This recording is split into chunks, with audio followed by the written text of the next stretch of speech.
it's Nia here from the Bead Hold. Let's make some double chain drop earrings together. Here we are with our bead sets ready to go. We've got a 6mm blue zircon crystal on a ball head pin and two 3mm English cut facets from one of our mixers, separated by a spacer bead also on a ball head pin. Our first job is to cut and loop all these bead sets. Make sure we have nothing sticking out. Roll around until we feel it hit, and then tips of our pliers gently tweak it back so our loop is round on a stick like a lollipop, and then everything will hang smoothly from there. Our next step is to attach chain to our bottom bead set. I'm putting my 6mm crystals at the bottom, but we can always have a little play around and decide to move it around. I've opened up my loop with my round nose pliers, and I'm going to slip the chain in. Then I will take my round nose pliers, pop them in the loop, and just carefully close that up nice and tight. Now I have slid my 5cm length of chain with its dangle and another piece of chain onto a spare head pin, and I will carefully snip.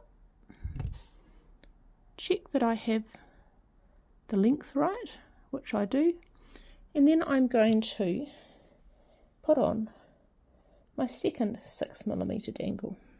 We will now attach our smaller dangle to a length of chain and work out how we want it to sit next to our first chain length. Slip it on in the same fashion, opening and closing gently with your round nose pliers. Take your head pin and let's see how they look. Well, imagine that our ear is up here. I think that's a bit short, so I can just slide it off and pop it back on again. And I can play around like this as much as I like without having to cut and potentially waste my chain. There, I quite like it like that. You might like to go up a link or two or down.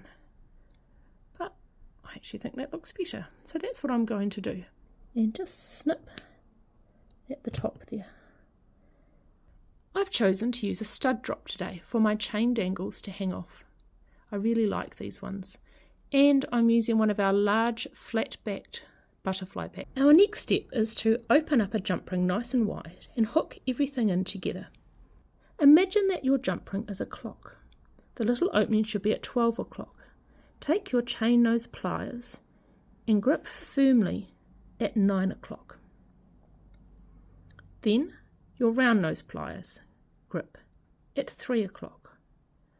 Roll your right wrist away from you, keeping this left wrist perfectly still. If you are left-handed, then you just do this in reverse. Slide in the long chain dangle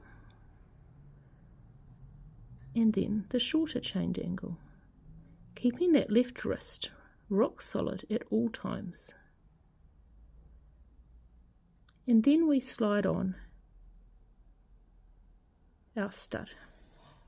I'll now put my round nose pliers back at 3 o'clock and gently roll my wrist straight back in, wiggling slightly if needed, to get that 12 o'clock gap nicely closed up.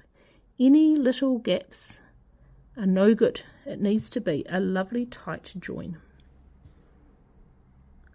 And there we can see we have our finished dangle earring. And here we are with our double chain dangle earrings. Thanks for joining me. I'll see you next time.